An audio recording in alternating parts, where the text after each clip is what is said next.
Okay, we are live, and I'm with my friend Jaron here.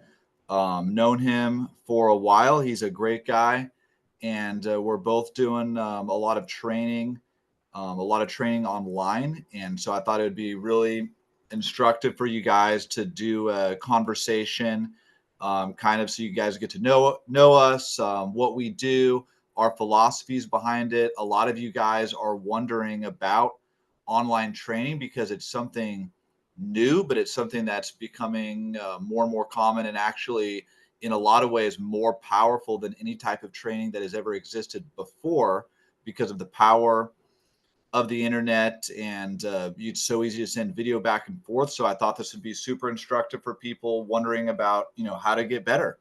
So, Jaron, awesome to have you, man. Give us a little bit of background on yourself and how you got into, training and then online training.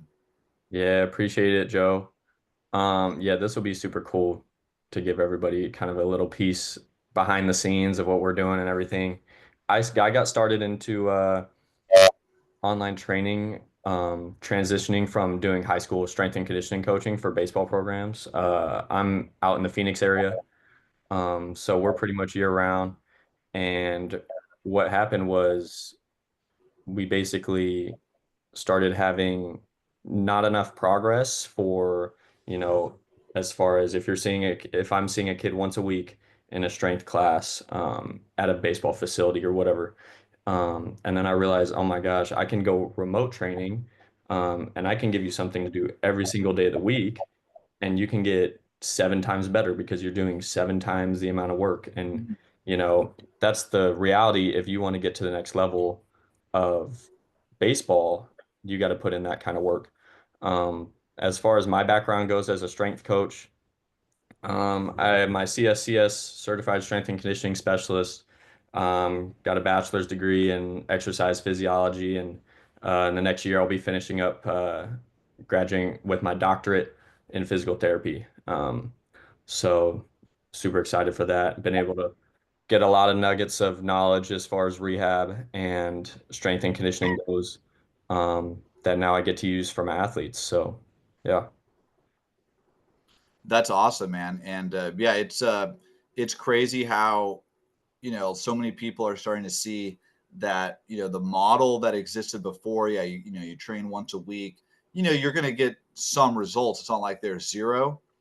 But it's funny because, at least for me, I'm sure the same thing with you. I'm always preaching, 1% better every single day. Everything's about consistency. That's what my dad told me. And he would take me training every day, and that's how I got so much better. Um, and then we go, we're teaching, we're giving lessons or whatever, and it's once a week, and then you don't see him again. And it's kind of like there's a disconnect between what we know works and what worked for us, and then that model, which there's a place for in person, obviously, but it's just kind of funny. And then once you find being able to train every single day, in a way, honestly, like, probably part of it is like it's probably cost prohibitive to do like 1 hour lesson every single day. It's too much driving to and from. It's like there's no way. Like, if it's $120 an hour every day, imagine that. It's like $800 a week. You're spending like Yeah. 3 grand a month. um, that's just not going to happen. And so that's kind of why people do, the once a week. But that's why with online, you can make it affordable and you're getting that every single day. So give me an idea for you. And I could share examples too of like how you've seen the difference between that versus when you get to work with an athlete, every single day. Oh, 100%. I mean, one example is, so I used to work through a facility. A lot of coaches used to work through facilities that are now doing remote training. And so what would happen was I would have a kid. I had one kid, he was 14, um, and I would run group strength sessions with about 4 to 5 kids, all around that age. And it would be once a week on Fridays. So, they'd come once a week, probably for 2 or 3 months, this kid was coming to every single one of my classes, worked hardest working kid in the room. And they would go, but they'd have hitting lessons multiple times a week, pitching lessons multiple times a week, probably 2 times a week. But all of that together, this kid was still Mm, struggling to make his high school team. Um, got cut in eighth grade, I believe. And so we're trying to get him to the next point, super skinny kid, trying to get him to put on some weight and put on some muscle to actually be able to compete in high school. And I said, look, we can't just keep doing this once a week thing. Like your kid wants to put in the work. He's has the work ethic to actually be doing something every day. The only thing holding him back is the availability of, like you said, getting to the gym, getting to that class because that class was only offered once a week through the facility. And then, mm, you know, my schedule as a coach might not interact perfectly with your schedule. So that limits the amount of time slots we have. So maybe in person I could see you 3 times a week, you know what I mean?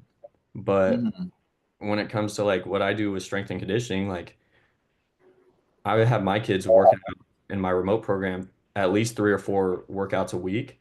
And then that's like full lifting. And then on the side, you're doing either speed training or like mobility arm care work. And so like you're losing all of that extra stuff by just only wanting to stick to that in-person class. And so then we got this kid into the remote program, was able to make his high school team, actually start putting on some weight, um, like still having awesome results. So that's just like a perfect example of like why the consistency of remote training is so much better than the in-person, and like the mm. results you'll see are so much better too. Yeah, exactly. I mean, it's kind of crazy. And then I don't know how it was for you, but when I started doing this, I was, a little skeptical because it's just something new. And then I started getting like all my athletes were getting so much better. They're giving me testimonials like crazy. They're like, oh, I'm gaining 5 miles an hour, 10 miles an hour. I gained, 10 pounds of weight. And I'm like, wow, this is absolutely crazy because I mean, I was a really good coach in person, but I was like, man, I wasn't getting these kind of results because it's like expectations, I feel like, are a big part of it, where it's like the trend, like you go in person and it's like, that's the expectations of everyone, else that's doing the same thing. And it's like, you're going to go and it's a half hour or it's an hour and it's kind of like, okay, I'm going to get a little bit better, but there's no like 3 month vision of this is my outcome that I'm working towards. Where when you start going remote, and then it's because a huge thing like we talked about is just that it's actually affordable. So like you're not going to have a person in person. Okay, we're going to work together every day for 3 months to be like 10 grand. It's not going to happen. But then you go on remote and okay, here's our 3 month goal. We're going to work every single day. You're going to eat like this. You're going to put, more calories in your body. You're going to work out like this. You're going to gain X amount of weight. This is our goal. You're going to throw harder. You're going to learn new pitches. And then because it's like, it almost like frees them from that, thing of like, okay, I just go once a week and then I forget about it. And then I forget everything and then relearn it the next time, which is typical, to just progress every day. And then at the end of 3 months, they're like a different person.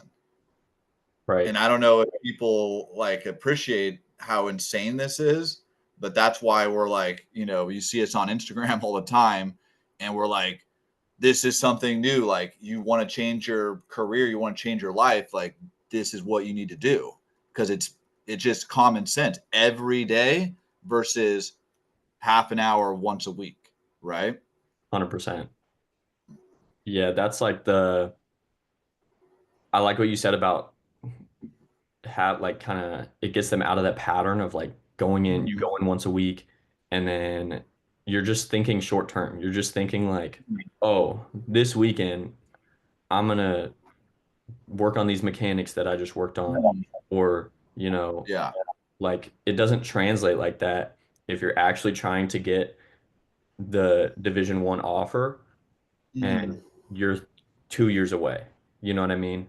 Like you have to schedule out like I mean, the big league guys have schedules for the entire off season of, my 4 or 5 month off season, and this is what I'm doing day one, day 100, day, and like that's how you actually see progress. It's not by just, oh, I'm gonna start this new workout for 3 weeks, or I'm gonna go to, you know, a couple pitching lessons or whatever. Like the actual end goal of like where do you want to be? You don't just want to, do you care if you do better at your tournament this weekend? Sure, you know, but like why do you care? Because maybe doing better at this tournament gets you to play college baseball like you want to.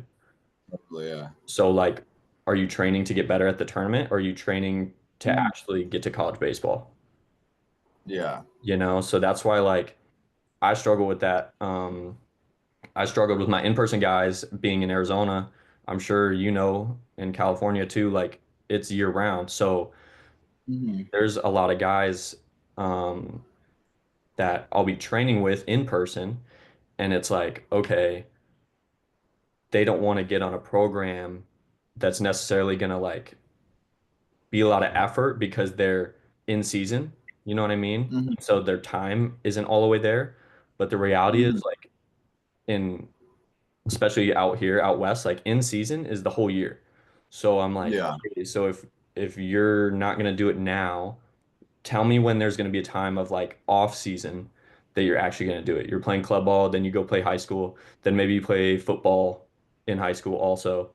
So it's like, when are you actually gonna see make progress? And so that's like what remote training has opened the door of is like now they have a long-term vision of like Hmm. in 3 months, in 6 months, I'm gonna get to this point.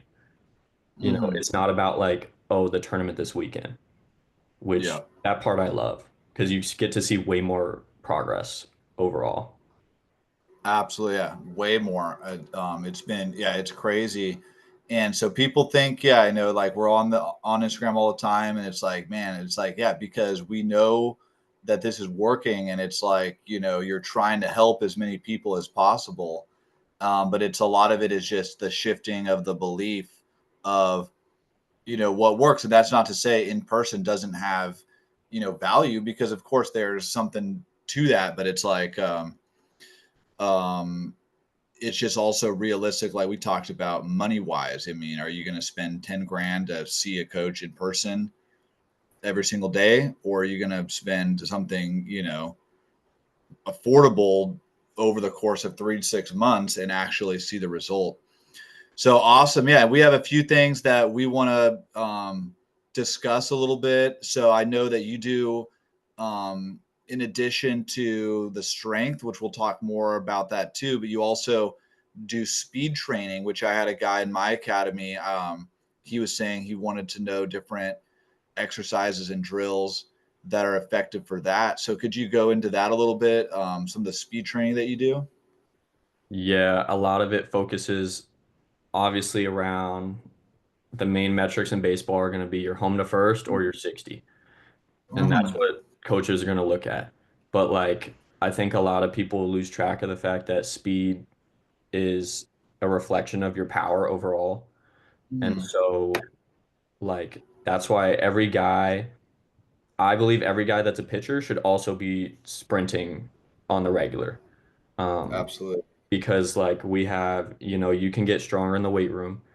Um, but if you're just getting stronger in the weight room, that's not a fast enough movement to actually reflect how fast you have to move down the mound or how fast you have to move through the swing. So like the power output is not actually going to be there because the speed part isn't there. So Hmm. like the speed thing is a huge thing for my guys in my program. And a lot of guys struggle just because they're so slow. Like they can't play certain positions they want to play. They can't, you know, steal bags. They're a smaller guy. Maybe you're slow and small. Now it's like, oh man, like Hmm. what do I have to offer kind of thing. So Mhm. like you got to attack one of them. But I think there's a couple like huge misconceptions actually as far as speed training goes for especially like in the high school and college baseball realm. Mhm. And it's like number one is like the whole we have to get away from the whole running running triangles, running poles thing. Like if you want to actually get faster, you have to like be 110% effort every single rep. So like we know like from research done all over the place, like it's got to be 90 to 100% effort every rep, or else you're not actually pushing the boundary of your speed. Mhm. So like I make sure that my guys have like if they're doing a 10-yard sprint, like 10 yards is not that long, right? But I at least make sure they have a minute in between reps because it gives you the recovery to actually be able to get something out of them. Whereas like, Mhm. there's a lot of like, especially in youth baseball and stuff, just like run, run, run. And it's like, are we doing things with a purpose? Like, is the running actually translating to what we want it to, or is it just like getting your conditioning a little bit better? So it's Totally. like Yeah. it just totally depends on what your goal is. So like that's the main thing is like the recovery time's not there and guys are running way too long of distances. Like let's say you hit a double, you run home to second, you know what I mean? That's 180 feet. That's what, 60 yards? So that's a Mhm. 60-yard dash right there. Like how often are you running more than that in a game? Like probably almost never. So Mhm. like why are you spending so much time on things that don't translate and like actually play out in the game? You know what I mean? Yeah. Absolutely. Yeah. No, I always thought it was frustrating having to run pulls and stuff growing up as a pitcher because I kind of got into the research and I was like figuring out that wait a minute, this isn't actually helping me. But it's just the old thinking, like you're not going to convince your coach that running, 20 pulls is not good. And I'm sure a lot of you guys listening, kind of have had that experience where there's like old school mentalities, um, which at the same time, like you don't want to be like the kind of um, player that's going to disrespect their coach, but then also realize that you want to get into the newer stuff like on your own or with, that's why remote training is good because you're always at the cutting edge of stuff like that. You can find people that understand it. But yeah, I always thought that was frustrating. Fortunately, when I got into pro ball, there was a much deeper understanding of how things work. So it wasn't as big of a thing really at all. Um, Maybe still like more than there should be with longer distance. But yeah, they're definitely more, in professional baseball, more on the cutting edge of it. Yeah, I mean, I like too what you said about the remote training aspect because like Mhm. there are guys that have reached out to me that don't have coaches in their area that Mhm. are up to date with things. You know what I mean? They Yeah. don't have, maybe you live in a small town in the Midwest Mhm. somewhere, or, not somewhere that's like has dozens and dozens of like cutting edge baseball coaches, Mhm. all over the place with time that are affordable that can actually Totally. help you out. So it definitely makes a big difference. And I mean, like, and speed training is a whole beast of its own. Like I have a lot of guys that come in and are like, "Oh, I've been trying to drop my 60 for like a year and it's the same." I'm like, "All right, something's not right." You know what I mean? Like whatever your coaches have been telling you to do, if you're not seeing progress, like the proof's in the pudding. It's not there, you know? Absolutely. Yeah. So if you're trying to keep doing the same thing over and over and over, and you're expecting the result to change, or finally you're like, oh, it's going to break through all of a sudden, like it's not. That's not how it works. You know what I mean? Mhm. Like if Mhm. it is working, then you're going to see results. If you're working out correctly, like, and your mechanics are actually getting better and everything, like you're gonna see more velocity, you know? Hmm. So like I'm sure you see a lot of that stuff in your program. Yeah, no, I couldn't agree more. So the guys that get the best results in my program, um, a lot of them, yeah, it's guys that maybe they didn't have the best training, which is probably honestly like 90% or more of athletes. I mean, sometimes there'll be guys obviously that are, they're in some program that has, incredible training, and we're not saying there's not any other good training on the planet. Of course, I mean, there's other stuff, but probably in my experience, like 90%, they're not really getting what they need. It could be for a bunch of factors. Could be that they're just in a bad situation. A lot of people, and this is the nice thing about remote, I'm getting people from all over the world, from Europe, from even Africa now. I've talked to guys in Pakistan, just literally everywhere. I mean, it could be in the middle of nowhere in the United States, and these are people with dreams. They want to play baseball, but where are you going to get the type of training that you need? And so I'm working with the guys that just have almost no concept of what they should be doing. And within even a week, sometimes they see a tremendous improvement. Um, it's actually crazy. It's like very humbling. But then within, 3 months, 6 months, I mean, like one guy gained like, it's almost like insane to even say out loud, but like almost 20 miles an hour in 4 months. This is a guy from France, and I put videos of him on Instagram talking about what happened. But yeah, it's like if you're in a situation where you don't have the right training, you could be doing your best, and you're just not going to see the results like you're talking about. But then when you have the right training methods, and a lot of it too is mindset, understanding what is possible, what you should be doing, and then you just have a program for every day, and you just do it. You know it's gonna work. Then the results are going to be 100x sometimes, depending on the athlete.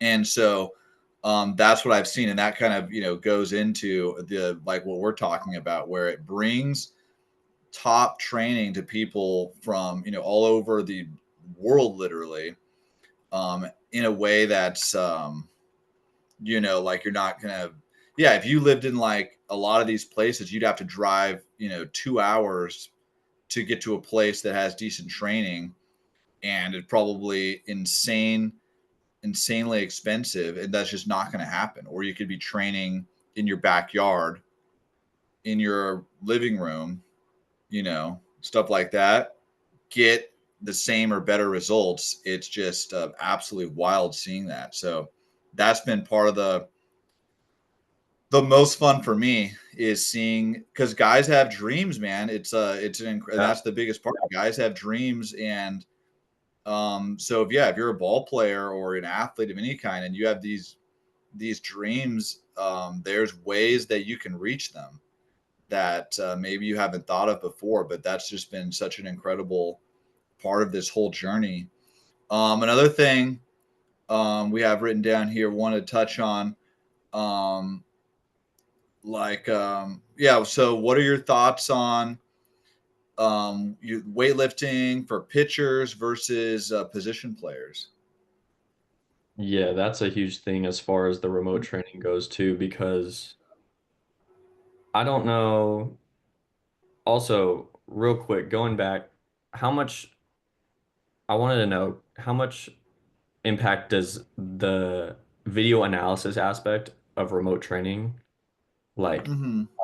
how much impact does that have on your guys real quick? Because I know like that's something people either get concerned about as far as like missing out on, or Totally. their in-person coach isn't doing things like that, because that plays a role into what we're going to talk about as far as pitching versus position players and stuff.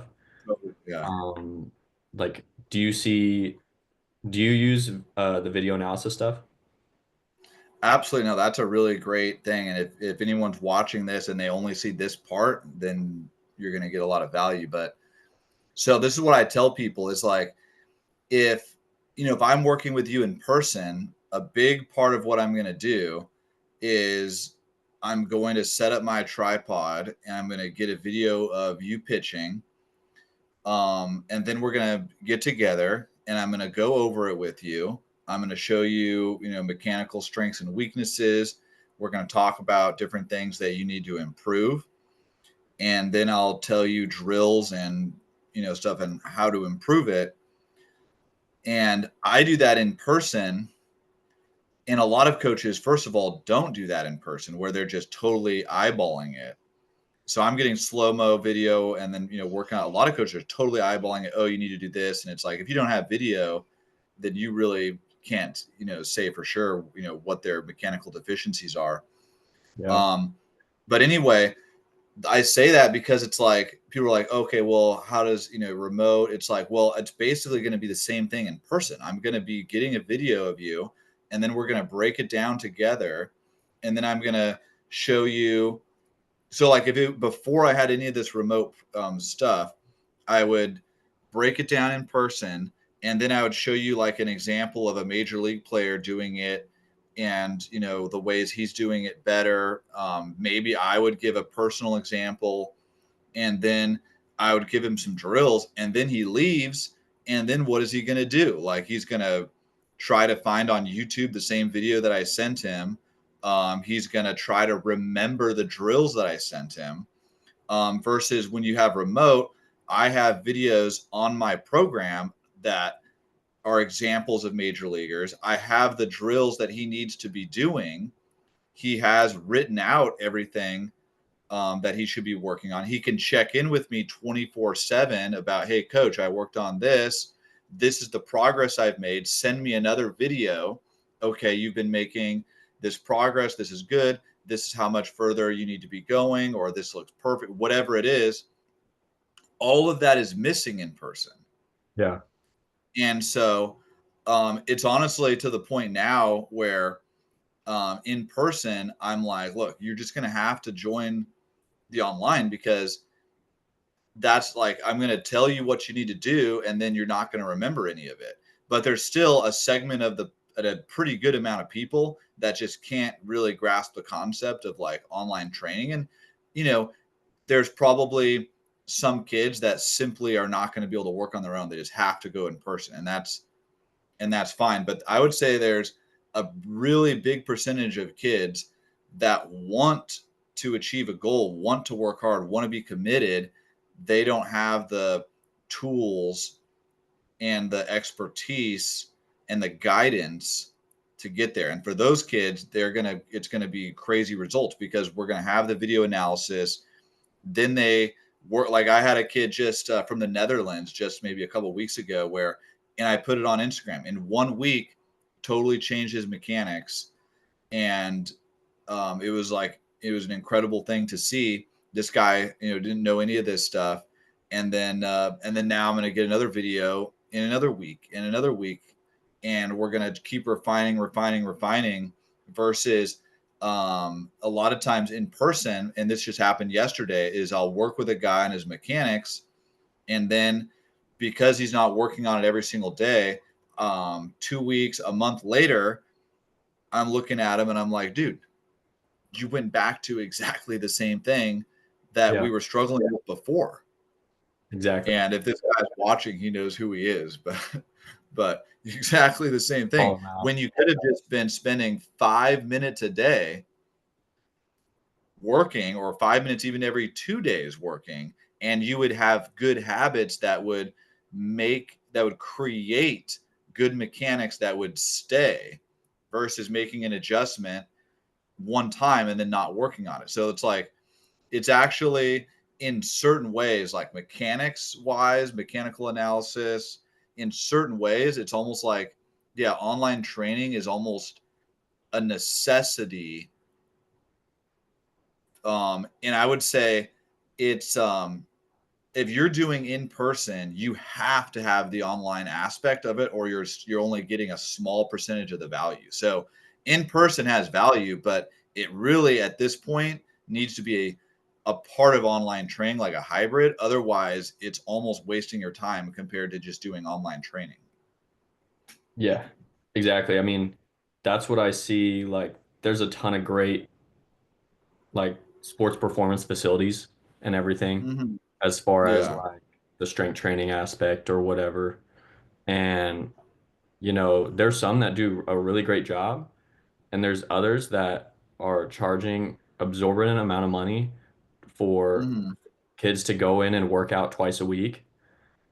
And you throw up a workout on the board, and every kid's doing Hmm. the same workout, and there's no progression, there's no like Hmm. tangible results. And so why, and the same goes for everything, whether that's like a trainer, whether that's speed coaching, whether that's pitching coaching, whether that's hitting, like Hmm. if you aren't having the other 6 days of the week, or if you're, I would say 2 days a week lessons is like above average. I don't know what you think, Hmm. but like Yeah. if you're, let's say you're above average and you're doing two in-person lessons a week and you have 5 other days of the week, there is another kid somewhere that is doing stuff the other 5 days of the week. And Yep. that's going to be the kid that gets the scholarship. Yep. Yep. Absolutely. And then the other thing too that's crazy with just how uh, humans acquire skills is that, let's say you have a couple of hours a week that you're able to train. Like, just hypothetically, most of you guys, probably have tons of free time because you're playing video games all day. Um, but let's just say hypothetically, because sometimes a kid will make it, oh, I'm busy, right? It's like, first of all, probably not, but let's just say you are. You're much better off. Let's say you have 2 hours a week. One kid is like you're saying, he's either working 2 hours one day a week, or let's say 1 hour 2 days a week. Another kid, let's say, works 15 minutes per day, and that's an hour and 45 minutes, right? In Hmm. a Which kid's going to get better? You act, because the days that you're not working, you're actually losing your skill.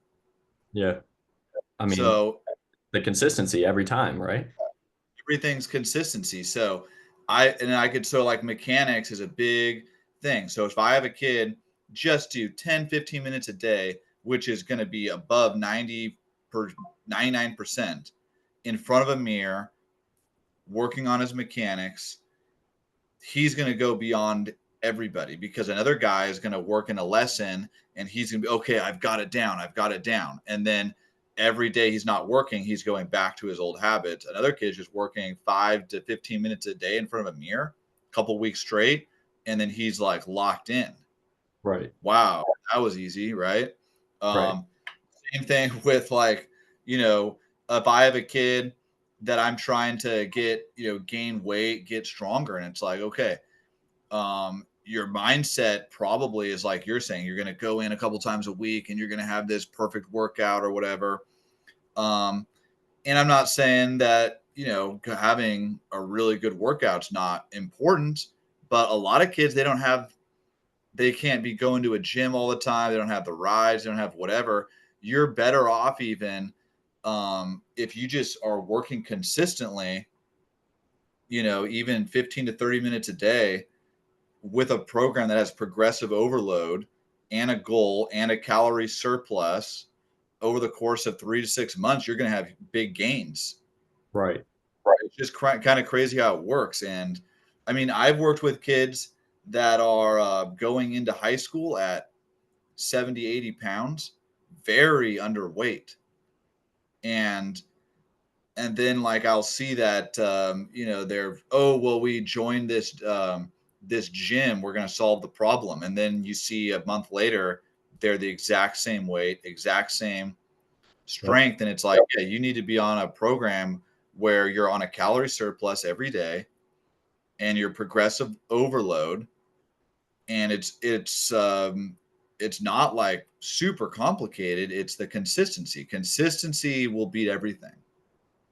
I think that's the problem a lot of in-person coaches lose now is to, people get caught up in the new flashy stuff, right? Like, Mhm. and people want to, like, I have kids that come to me that they're doing a different workout every single week. And I'm like, why? Like, Mhm. that's not gonna, that's not helping you out. Like, you have to relearn everything. Like, if you're trying to adjust a different mechanic in pitching or hitting like multiple Mhm. times a week, like you're just going to get so scrambled. And so it's Yeah. like you have to pick something, stick to it, like especially if you guys, if anybody watching this right now is like younger, like if you're in high school right now, like some of the stuff you see on Instagram does not translate to you because it's for a specific audience. You know what I mean? Mhm. Like if you're seeing, let's say you see Mike Trout doing a workout, that's going to be completely different in some aspects, similar in some, but like if you weigh 110 pounds right now, then you're going to have different goals than Mike Trout, who is trying to stay healthy, like stay athletic as he gets older, all these different Mhm. things. But if you need to just put on mass, like it's a completely different thing. And so I think like people try to overcomplicate training as a whole. And I feel like with Mhm. remote training, you can break it down so easily and you just go, here's your list of things to do. This is how you do it. Daily routine, workouts, calories, all broken down right for you. Like it's the easiest thing to follow in the world. Like I think about sometimes I'm like, if I had remote training when I was a high school player, like it would have been such a different world because I was the kid that didn't have, you know, access to certain things. Like I never really paid for a hitting coach. Like I had a coach that was super generous and would let me come hit at his cages like every night of the week. You know what I mean? Yeah. And like they'd help me out when they can type thing. But like it's a different world when you have somebody on the other end of the line that can help you out directly and like Mhm. keep you on the straight path that you're supposed to be on instead of just like kind of wandering like, oh, I'm just gonna go work out and I'll eventually get bigger and stronger and throw harder. Like it doesn't Mhm. just magically happen. So Totally. like, the remote training definitely, in my experience, lets you break it down so much easier. And like I don't know about in your program, but like the accountability aspect in my program has been huge for some of the guys I work with. Like I'm working with a guy right now who like their biggest concern going into the program, like and his own, like he was aware was like his accountability of like I need somebody to hold me accountable to actually like do these things. And so, Mhm. I mean, he's been in the program, I think 5 weeks now, over a month, hasn't missed one workout. He's worked out every single day for 5 weeks. And like his biggest concern was his own work ethic and accountability. So like when you have somebody that can hold you to it and like touch base and like communicate with consistently, like it makes a huge difference if you struggle with that on your own. Yeah, which is basically everybody, Yeah, right? to some I extent. mean, that's probably, yeah. I mean, that's one of the biggest things I've seen is that everybody needs accountability um, to get, yeah, to reach a goal, to be able to train every single day, and everyone, people think they're gonna just do it on their own, and then it's like, okay, yeah, have fun trying that, right? It's not gonna happen. Yep. Um, Sometimes it takes people trying it and then seeing that it's not going to happen, which is fine. But yeah, no, I'll have people say that sometimes where it's like, oh, I'll just work on my own. It's like, okay, maybe that works for 1 out of 1,000, but for most people, you need and I don't even, yeah, it's just it's a group aspect, it's accountability, it's having someone in your corner. It just makes it so much easier. I mean, that's easier for people of any age. I mean, I have other coaches. I mean, that's why we're talking right now. I have other coaches I'm always talking to, bouncing ideas off of, encouraging each other. If I'm just doing everything by myself, I mean, I'm not nearly as effective. You get demotivated, but I have a group of coaches that I'm always talking to.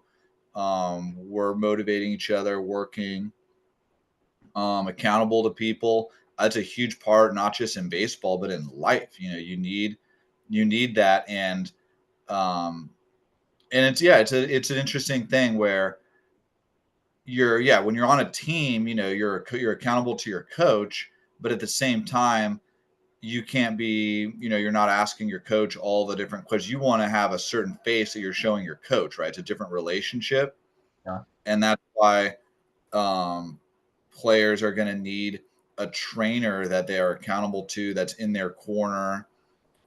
Everyone has it. You look at it, doesn't matter who it is. If it's your heavyweight boxer, you're the world champion, you've got a trainer that you're accountable to. And think about how crazy that is. It doesn't matter if you're Tiger Woods, you're whoever, you've got to have that relationship. It's really just a part of life. But there's so many kids I've seen that for whatever reason, they have this mindset of like, oh no, I'm gonna figure it out on myself. Even with like, and I'm teaching the knuckleball. Okay, this is the toughest pitch that there is, but it's a pitch that if you learn can change your entire life. So I'll have kids that I'll teach it to. In a month, they have a pretty effective one a lot of times.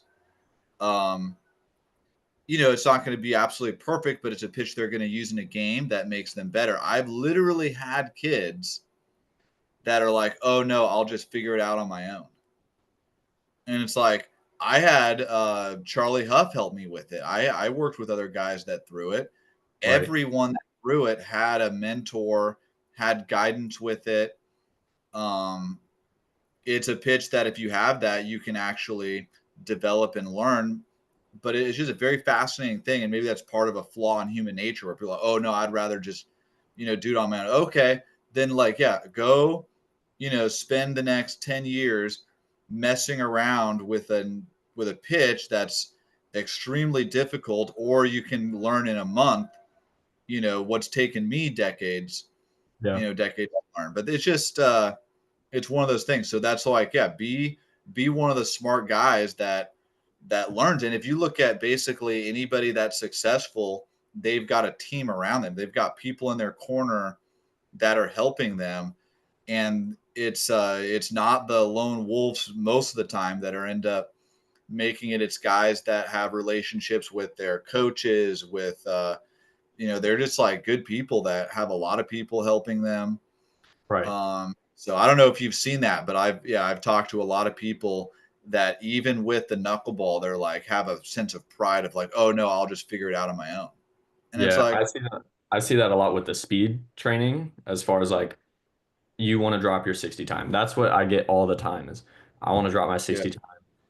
You know, I need to drop it by a second, which like that's kind of a lot for those of you that don't know. Like if you're running an 8 second 60 and you want to get to a seven, like that takes a little bit and it takes like yeah, targeted effort of knowing what you're doing. And guys will come and maybe I'll post sometimes like a free workout on my Instagram, like, oh, do the speed workout, you know what I mean? And like you can use that one workout, but think how much better you would be if you had somebody, breaking down your mechanics because like every guy's doing something wrong differently. mhm, Just like I'm sure different guys you try to teach the knuckleball to, trying to do it on their own are doing something wrong, but it's not always the same thing, you know? exactly, yeah, So like having somebody to point that out to and okay, let's break down your sprint mechanics. Let's look at it like let's look at it like a skill instead of just a brute force thing. And let's give hmm you some drills that put you in a position to where you can feel the mechanics of what it's supposed to feel like to run that sub 760 or to run, as we get down like into an elite level, like a 6'4", 6'3", And Mm-hmm. if you don't have those things, then certain things you're doing on your own, whether you're just running or whatever, is only going to get you so far. Just like if you're only, if you're just trying to throw a knuckleball on your own and you're just throwing it at your backyard wall until it you get one that doesn't spin, and then you're Mm-hmm. like, oh, I got it, and then the next 100 you can't repeat it.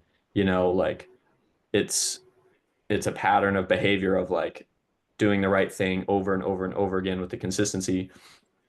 And when you have somebody that can break that down for you, like that's huge. You know what I mean? Like we didn't get here just on our own. Like you had mentors, I had mentors in the strength and conditioning world and physical therapy world that are the best of the best. And that like trickles down. And so Mm-hmm. the only way you're going to get to that next level is if you learn from those people and their years and years and years of experience instead of just trying to figure it out on your own. 100%, man. That's yeah, no question about it. Yeah, let's talk real quick about yeah, like pitching, gaining velocity, um, stuff like that. What's realistic? The knuckleball, just like for a few minutes. So, um, I know you were a position player, right? You were an. Yeah, yeah, Would you ever mostly pitch? mostly outfield and middle infield. Never, Got I mean, I pitched in like little league. That's as far as I right. got pretty much.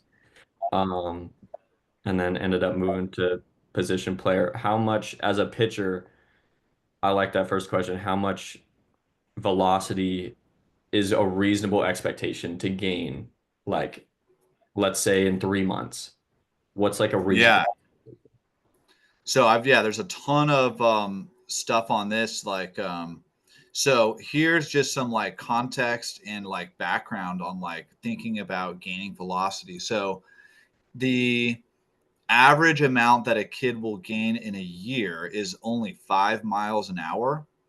And I actually also look at like, 5 times your age is kind of like a good indication of like where you want to be. So if you're a 12-year-old throwing 60, you're probably one of the harder throwers at your little league. You're not like the hardest in the country, but you're at a pretty good spot. Like if you go into high school, you're throwing 70s. By junior, senior year, you're throwing 80s. That gives you a chance to play college. So that's kind of like a decent track. That's not like necessarily um, the best in the country, but you even look at like Ben Joyce, the guys are the hardest throwers. They weren't necessarily the hardest throwers when they were like 12 or 13. Yep. But they just developed, and a lot of it was developing in the weight room. So having said that, that kind of gives you some background on, what you would expect. In my program, I've probably seen a majority of guys in like 3 months gain about 5 miles an hour.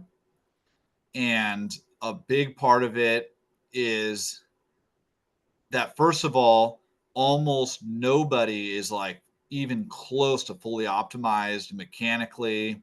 Um, and definitely not like weight room, nutrition wise. And so a lot of that is what you would call like the low hanging fruit, right? Like, Right. I'm not going to work with Ben Joyce and then give him 5 miles an hour in 3 months. He's not going to be throwing 110 because he's like basically almost fully optimized.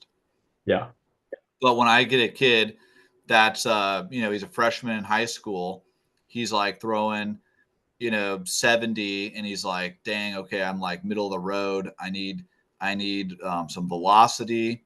That's totally reasonable because there's probably a lot of low hanging fruit mechanically that you'll see jumps in pretty quickly. And then you're going to get them stronger. And definitely, I would say, is like you look at guys that are hard throwers in the major leagues, they have tremendous muscle mass. They're not like, weak guys. And so, like, look at Ben Joyce, look at Aroldis Chapman. I mean, Aroldis Chapman almost looks like a bodybuilder. I mean, he's gigantic. Have you seen that And picture where he's like yeah, sitting? I've seen that. I show my kids that. And I'm like, that's why don't be afraid of the weight room because you want to throw harder, you got to get bigger and stronger. It's absolute correlation. So if in 3 months you can get a guy, 5 to 10 miles or 5 to 10 pounds of good weight. You're going to optimize his mechanics. You're going to get him on a sensible throwing program for him and his situation. Everyone's different. You're going to see pretty good gains. Like I said, I've had some that's even way higher than that. Some guys that are already pretty optimized, they might not see, 5, but they'll probably see 2 or 3 in 3 months, which is still crazy. Like if you extrapolate even 2 miles an hour every 3 months, and that's 8 in a year. I mean, that's like crazy. So, especially the younger people I work with, like say I'm working with a 14-year-old and he's at like, 70. What you try to explain is that you don't want to do anything crazy to try to like gain velocity in the next 3 months. That's going to end up hurting yourself. What you want to do is organically get bigger, stronger, get better mechanics so that you can gain a little bit ahead of that curve. Like, let's just say, just hypothetically, we had a guy that's 14, he throws 70. So he's on a decent track, but he's not anything insane. Right. Let's just say hypothetically you gained him 2 miles an hour every 3 months, which is like, okay, oh, that's not that crazy. 8 miles an hour a year. So then where is he in 4 years?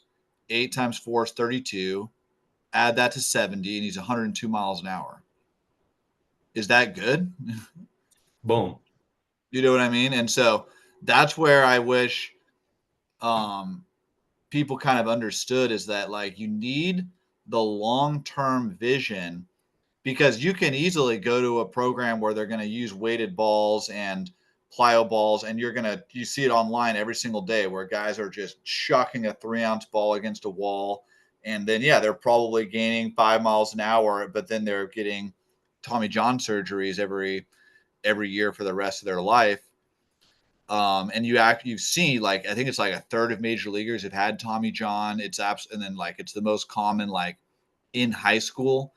And so you don't really want to be throwing way harder than your like physicality can like healthily sustain. And so you need muscle mass, you need your tendons stronger, you need all that stuff, because if you just get a guy throwing 85 and he's just skinny, can't handle it, it's guaranteed basically arm injuries. So you don't even want that. So every athlete's different. Like sometimes I'll have an athlete where it's like, look, you don't want to be gaining 5 miles an hour every 3 months. You need to build a base. We'll get you to throw harder as you get stronger. Right. Um, but it's just like, yeah, like I know I've had guys that are throwing 85 at 14, and it's like, that's gas, man. You're throwing hard. Let's make sure that we're optimizing your strength, optimizing um, everything else, because it's a huge, probably the biggest risk for arm injuries is when you're throwing hard at a young age. And I've read research on it where they're saying that it's like the probabilities of it, I can't remember the exact numbers, but it just goes through the roof when kids are throwing super hard at a young age. Yep.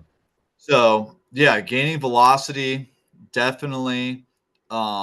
Yeah, like 5 miles an hour is realistic, but Okay. it's a thing that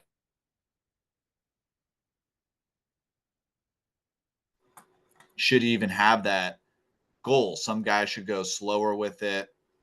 Um, and some guys, it's they're throwing good speed and they need to gain on like a slow pace, and they need to optimize everything else, optimize their pitch design, learn a new pitch. We've had guys even only throwing 65 miles an hour get college scholarships because of the knuckleball, which is insane to think about. But then we're still trying to get them to throw harder. I gave him a program for throwing harder. He was throwing 65 because he had the arm injuries that we're talking about, long before Right. I worked with him. But yeah, if parents or if kids watching this, if you realize that like you're 14, your goal should be to gain velocity at a steady pace your entire career, up until, you're basically, till you're probably early mid 20s is kind of like when you would be fully mature. Gain velocity your entire career and not get injured, because people don't realize injuries are so prevalent, and it's going to be such a, like, probably so many kids, they gain velocity, get hurt, lose velocity, gain velocity, get hurt, and they're just on that kind of a trend, as opposed to just steadily getting better for the next 4 or 5 years. Yeah, big jumps are not always the Hmm. best because Yeah, big jumps can sometimes be followed by a big crash. absolutely. Yeah. That's like I'm thinking about doing a series here soon of on myself, like a little experiment, because I presented some kind of like a summary of some medical research on Hmm. Tommy John prevention and stuff at a conference a couple months ago. But like I'm thinking about doing a study on how hard can I throw by just doing stuff in the weight room Hmm. just to see. I just kind of want to see like what the progression would look like. But as far as like we were talking about with pitchers and position players and should we all be training the same? Should we be training differently? Like the base of everything is really similar. But then as Hmm. you get into a higher and higher level of the game, then you start to branch off into getting more specific with what you need to do as Hmm. far as like what positions do you play and what does that require your body to do. So like Totally. whether you're a position player or a pitcher, if you come to me and you are just completely like underweight, you need to put on muscle in general, like the difference is probably not going to be enormous as far as what your program entails because we need to put on muscle as much as possible. But then Hmm. as we start to branch out into you're throwing harder, you're gaining velocity. Now maybe you transfer, there's not that many guys that are 14, 15 that are only pitchers. Like Hmm. like to some extent you probably still hit. And so then once you get into that point and now you're a PO, now you're focused on being a pitcher for the next level, then you start to dial in. Now we're going deeper and deeper into the arm care routine, which is, you know, mobility, which is strength of like forearm, shoulder, back, like all these things. And then some of that you might not need as a position player because maybe your focus as a position player is you want exit velocity. So Hmm. maybe you're both going to be doing rotational stuff because there's rotation in pitching and in hitting, but maybe some of the accessory stuff or like super targeted mobility stuff to what your deficits are as a pitcher are not going to translate to as a hitter. And so Hmm.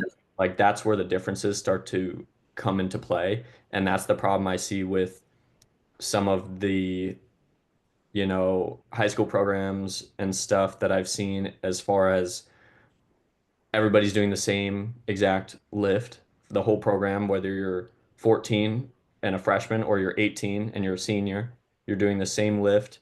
And whether you're a pitcher or you're a first baseman, you're doing the same lift. And whether you're 6'3" and 200 pounds or you're 5'3" and 100 pounds, you're doing the same lift.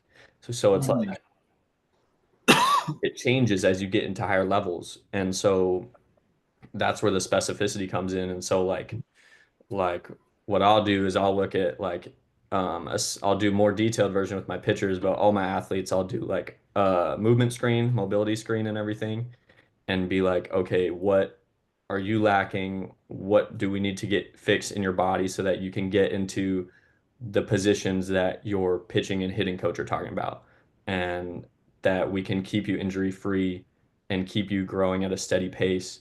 And like, it's not always about the quick gains. It's about, like we said Hmm. earlier, like the long-term goal, like the steady progression all the way up to college. Like, you don't need to be throwing 90 as a freshman in high school. Like Hmm. when you see that kid on Instagram throwing 90 as a freshman in high school, the reality is he's probably almost fully grown and he's probably going to have the same type of body in 4 years when he's a senior in high school. So Hmm. like it's hard to compare, you know, kid to kid. Like comparison is the worst thing in the world as far as Hmm. like progress goes, because what works for you is not going to work for another person, and what works at this age does not work at this age. So it like everything has to have a reason and a purpose. And that's why like the remote training again is so valuable, because you can target exactly what you need instead of Yeah. like I get that a lot with the high school guys in the strength and conditioning. Like I said, like they're all doing the same thing. They're not seeing progress. They're not getting faster. They're not throwing harder, because that's not the actual workout that they need to be doing. So Hmm.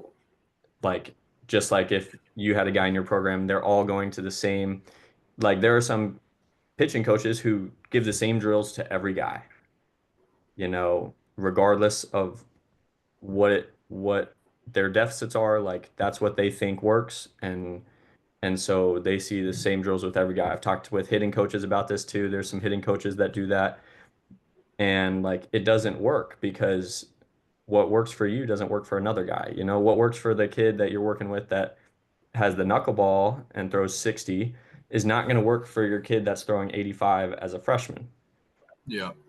It's a different world, and you got to like take a step back to realize that sometimes.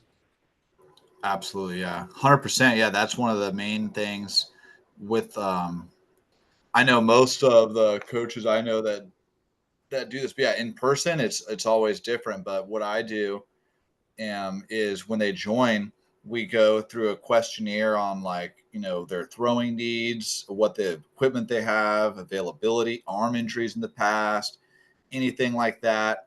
I'll make sure I look at their mechanics so I know exactly kind of what they're needing. Same thing with the gym, and then it's a custom routine, and then it can be iterated upon based on feedback of like, oh, I'm struggling with this, or I'm sore here, and then it's changed. So it's not just like a cookie cutter, which I think, just to piggyback on what you're saying, is so important based on each person's range of motion, mobility, deficits, different things like that, goals. You want it to be more customized. Exactly. So that's awesome, man. Yeah, I think this has been a really, good discussion. And I've got a call coming up in a few minutes. Um, but yeah, maybe we should do this again, because I think this is really helpful for people to get a better idea. So we'll put this up on YouTube, and then also just clip it up. For sure. Anything else that you want to say, for people out there, wondering about you or anything like that? Um, Not really. If you guys aren't already following me on Instagram and YouTube, go do that. Eternity Performance. Pretty much it. I mean, go if you don't know what you're doing, if you're trying to do something on your own, find somebody to help you, because that's the best thing that you could ever do.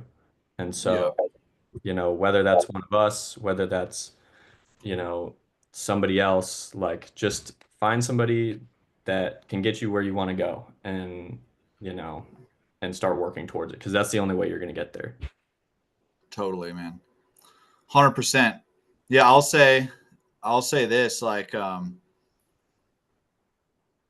another thing I tell people is that like you've already been watching us and been getting better on Instagram, on YouTube.